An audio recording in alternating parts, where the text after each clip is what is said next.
এইখিনি নাচালে তোমালোকৰ নম্বৰ গ'ল। এইখিনি তোমালোকে বৰ্ড এক্সামৰ আগত চাই যাব লাগিব। ৰিজাল্ট যদি ভাল হৈ যায় তেতিয়াহ'লে তোমাৰ মুখতো হাঁহি থাকিব, তোমালোকৰ মা দেউতাৰ মুখতো হাঁহি থাকিব। তোমালোকৰ কাৰণে আমি কষ্ট কৰি আছোঁ, আমাৰ লগত তোমালোকেও কষ্ট কৰিব লাগিব, তেতিয়াহ'লে সেই ৰিজাল্টটো ভাল হ'ব। আৰু বেছি দিন সময় নাই নহয়, এইকেইদিন তোমালোকে খুব কষ্ট কৰা। নমস্কাৰ, কি খবৰ সকলোৰে? মৰমৰ ছাত্ৰ ছাত্ৰীসকল, তোমালোকৰ পঢ়া শুনা কেনে চলি আছে? তোমালোকৰ পঢ়া শুনা ভালে চলি আছেনে? আৰু তোমালোকৰ গোটেইখিনি কনচেপ্ট ক্লিয়াৰ হৈছেনে? চোৱা, গণিতৰ যিখিনি ইম্পৰ্টেণ্ট চেপ্টাৰ ৱাইজ যিখিনি তোমালোকৰ টপিক, সেই টপিকখিনি তোমালোকৰ ওচৰত আজি লৈ আহিছোঁ। আৰু এই টপিকখিনি তোমালোকে ক্লিয়াৰ কৰি যাবা পৰীক্ষাৰ আগে আগে, কাৰণ এইখিনি টপিক যদি তোমালোকে ক্লিয়াৰ নকৰা তেতিয়াহ'লে তোমালোকৰ নম্বৰ গ'ল। ইয়াত মই কি লিখিছোঁ? দশম শ্ৰেণী গণিত বৰ্ড এক্সামৰ বাবে গুৰুত্বপূৰ্ণ বিষয়, গুৰুত্বপূৰ্ণ টপিকবোৰ লৈ আহিছোঁ।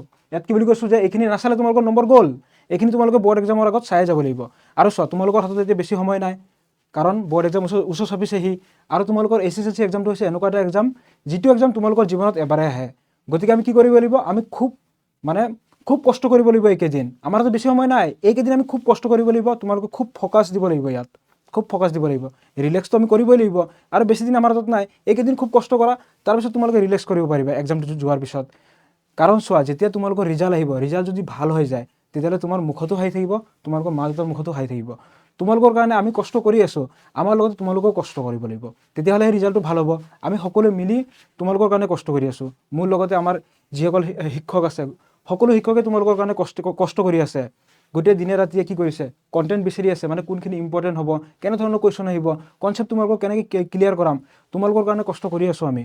আৰু গতিকে তোমালোকেও কষ্ট কৰিব লাগিব। আৰু বেছি দিন সময় নাই নহয়, এইকেইদিন তোমালোকে খুব কষ্ট কৰা। চোৱা, ইম্পৰ্টেণ্ট টপিকবোৰ এবাৰ চাই লোৱা। এইখিনি তোমালোকে এক্সামৰ আগত চায়ে যাবা। চোৱা, তোমালোকৰ যিটো পুনৰ আলোচনা চেপ্টাৰ আছে, পুনৰ আলোচনাত কি আছে? পুনৰ আলোচনা চেপ্টাৰত কি আছে? তোমালোকে আগত যিখিনি পাই আহিছা সেইখিনিয়ে আছে তোমালোকৰ।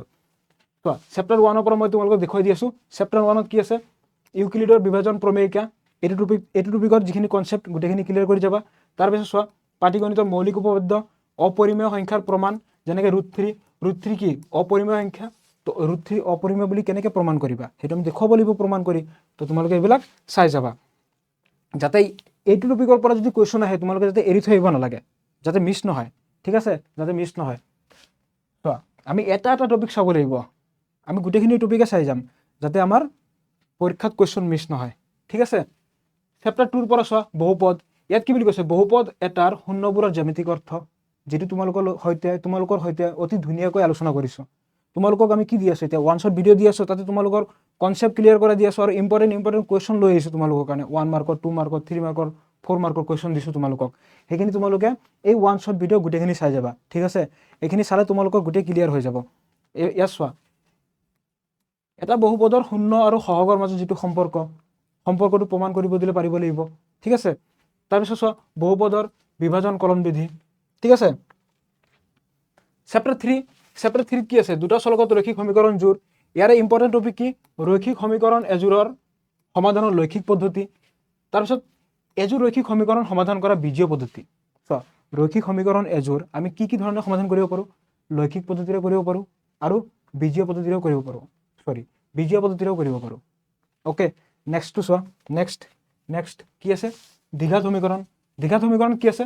সূত্ৰ ভিত্তিক প্ৰশ্ন। দ্বিঘাত সূত্ৰ যিটো আছিলে, এই সূত্ৰটো প্ৰয়োগ কৰি আমি কি কৰোঁ?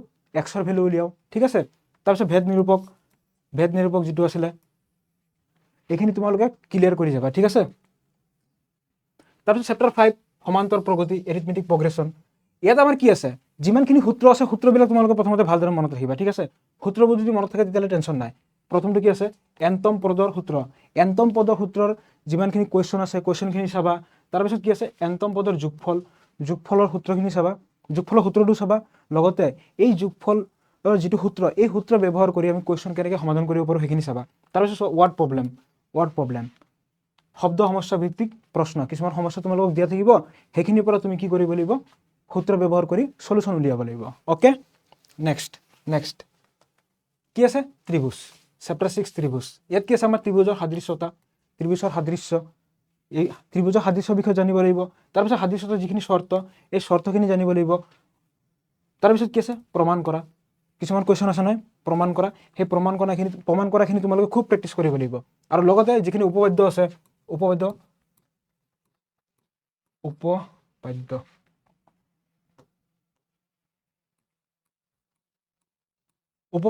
6.1ৰ পৰা 6.5লৈ এইখিনি খুবেই ইম্পৰ্টেণ্ট। ইয়াৰ পৰা কিছুমান উপপাদ্য ডাইৰেক্টলি আহি যায় পৰীক্ষাত, ঠিক আছে, ডাইৰেক্টলি আহি যায়।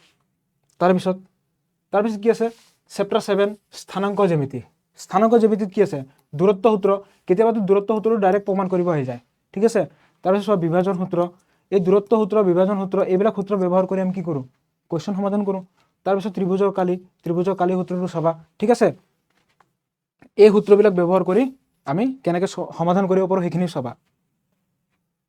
তাৰপিছত ত্ৰিকোণমিতিৰ পৰিচয়, ত্ৰিকোণমিতিৰ পৰিচয় কি আছে, ত্ৰিকোণমিতিৰ অনুপাতবিলাক জানিব লাগিব আৰু ত্ৰিকোণমিতিৰ মানবিলাক জানিব লাগিব, অনুপাতৰ মানবিলাক জানিব লাগিব, sin 30 ডিগ্ৰী মান কিমান, sin 40 ডিগ্ৰী মান কিমান, এইখিনি আমি জানিব লাগিব। তাৰপিছত ত্ৰিকোণমিতিৰ যিখিনি ফৰ্মুলা অভেদ, সেই অভেদখিনি জানিব লাগিব, অ'কে।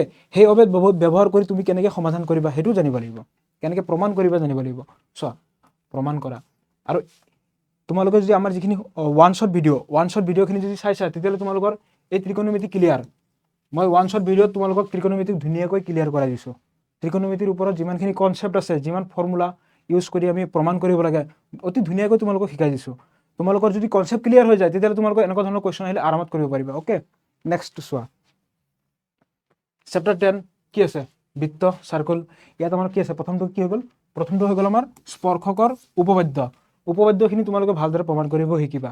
প্ৰথমটো কি আছিলে 10.1 আৰু এটা কি আছিলে আৰু এটা আছিলে 10.2। এই দুটা উপপাদ্য তোমালোকে খুব জানিব লাগিব। তাৰপিছত প্ৰমাণ কৰা যিখিনি কুৱেশ্যন আছে, প্ৰমাণ কৰাখিনি পাৰিবা বুলি ভাবিছোঁ, কাৰণ তোমালোকৰ ইতিমধ্যে এই উপপাদ্য দুটাটো হৈয়ে গ'ল, ঠিক আছে। এতিয়া প্ৰমাণ কৰাখিনি প্ৰেক্টিচ কৰি থাকা। তাৰপিছত চেপ্টাৰ 11ত কি আছে, চেপ্টাৰ 11ত এডাল ৰেখাৰ বিভাজন, এটা প্ৰদত্ত ত্ৰিভুজৰ সদৃশকৈ আন এটা ত্ৰিভুজ আঁকা, ঠিক আছে। এটা ত্ৰিভুজ থাকিব, তাৰে সদৃশকৈ আন এটা ত্ৰিভুজ আমি অংকন কৰিব লাগে, ঠিক আছে। চোৱা এইটো চেপ্টাৰৰ ওপৰত এটা বস্তু খুব তোমালোকে গুৰুত্ব দিব লাগিব। কি গুৰুত্ব দিব লাগিব মানে চিত্ৰ যিবিলাক আঁকিবা তোমালোকে, চিত্ৰবিলাক অতি ধুনীয়াকৈ আঁকিবা, নিট এণ্ড ক্লিন, ঠিক আছে। চিত্ৰবিলাক যেনেকৈ আঁকিছা সেইমতে তোমালোকে চিত্ৰৰ পৰা বনাই লিখাখিনি লিখি দিবা অংকন প্ৰণালী, অ'কে। তাৰপিছত চেপ্টাৰ 12 বৃত্ত সম্বন্ধীয় কালি। বৃত্ত সম্বন্ধীয় কালিৰ পৰা তোমালোকে বৃত্তকলা আৰু বৃত্তখণ্ডৰ কালি এই দুটা ভালদৰে জানি ল'বা। বৃত্তকলা মানে কি, বৃত্তখণ্ড কি, ইয়াৰে ওপৰত যিখিনি তোমালোকৰ কনচেপ্ট ক্লিয়াৰ কৰি ল'বা। আৰু এনেকুৱা কুৱেশ্যন আহিলে তোমালোকে পাৰিব লাগিব, এৰি থৈ যাতে নাহা। আৰু তোমালোকৰ যিখিনি চেপ্টাৰ ৰৈ গৈছে সেইখিনি মই তোমালোকক ওৱান শ্বটত অতি ধুনীয়াকৈ বুজাই দিম, গতিকে তোমালোকে ক্লাছবিলাক মিছ নকৰিবা। যদিহে মিছ কৰিছা তেতিয়াহ'লে তোমালোকৰ কনচেপ্ট ক্লিয়াৰ নহ'ব। কনচেপ্ট ক্লিয়াৰ হ'লে তোমালোকে কৰিব নোৱাৰিবা। চোৱা নেক্সট চেপ্টাৰ 13, ইয়াতে আমাৰ কি ইম্পৰ্টেণ্ট টপিক আছে, ইম্পৰ্টেণ্ট হৈ গ'ল গোটা বস্তুৰ সংমিশ্ৰণৰ পৃষ্ঠকালি, গোটা বস্তুৰ সংমিশ্ৰণৰ আয়তন। পৃষ্ঠকালি আৰু আয়তনৰ যিটো কনচেপ্ট ক্লিয়াৰ থাকিব লাগিব। আৰু ইয়াৰ ৰিলেটেড যিমান কুৱেশ্যন পাবা খুব প্ৰেক্টিচ কৰিবা আৰু ফৰ্মুলা মনত থাকিব লাগিব। ফৰ্মুলা ৰিলেটেড এটা ভিডিঅ' তোমালোকক মই অলৰেডি বনাই দিছোঁ, তোমালোকে সেই ভিডিঅ'টি চাবা। আৰু ফৰ্মুলা শ্বীটো তোমালোকক দিছোঁ, ঠিক আছে। ফৰ্মুলা শ্বীট মানে যিটো আমাৰ PDF নোট আছিল মই তোমালোকক দি দিছোঁ, ঠিক আছে। চোৱা পৰিসংখ্যা, সংঘবদ্ধ তথ্যৰ মাধ্য, সংঘবদ্ধ তথ্যৰ বহুলক, সংঘবদ্ধ তথ্যৰ মধ্যমা। চোৱা মাধ্য উলিওৱা, বহুলক উলিওৱা, মধ্যমা উলিওৱা যিখিনি ফৰ্মুলা, এই ফৰ্মুলাখিনি তোমালোকে জানিব লাগিব। আৰু লগতে মাধ্য, বহুলক, মধ্যমাৰ এটা কি আছে সম্পৰ্ক আছে, সেই সম্পৰ্কটো তোমালোকে জানিব লাগিব। কাৰণ কেতিয়াবা কি কৰে তোমালোকৰ মাধ্যৰ মান দিয়া থাকে, বহুলকৰ মান দিয়া থাকে, আমি কি কৰিব লাগে মধ্যমা উলিয়াব লাগে, ঠিক আছে। তেতিয়াহ'লে সেই ফৰ্মুলাটো তোমালোকে ব্যৱহাৰ কৰিব লাগিব, ঠিক আছে। তাৰপিছত কি আছে আমাৰ সম্ভাৱিতা চেপ্টাৰ 15। সম্ভাৱিতা কি, মৌলিক সম্ভাৱিতাৰ যিটো সূত্ৰ, মৌলিক সম্ভাৱিতাৰ সূত্ৰ কি আছিলে মানে প্ৰবাবিলিটি অফ ই এটা ঘটনাৰ পক্ষে যিটো সম্ভাৱিতা ওলোৱাৰ যিটো ফৰ্মুলা কি আছিলে, মেইন সূত্ৰ কি আছিলে, তলত থাকে আমাৰ মুঠ সম্ভাৱ্য ফলাফল, ঠিক আছে। আৰু ওপৰত কি থাকে, যিটো ঘটনা ইৰ পক্ষে ঘটিত ফলাফলৰ সংখ্যা, ঠিক আছে। এইটোৱে আছিলে আমাৰ মেইন ফৰ্মুলা। এই ফৰ্মুলাটো তোমালোকে জানিবই লাগিব।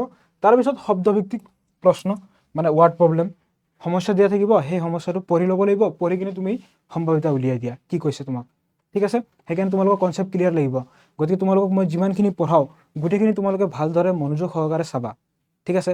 ধৈৰ্য লাগিব ভাই, গণিতত যদি পাৰ্গত হ'ব বিচাৰিছা ধৈৰ্য লাগিবই, তোমালোকক ধৈৰ্য লাগিব, খুব প্ৰেক্টিচ লাগিব, ঠিক আছে। বুজি পাইছা? All the best.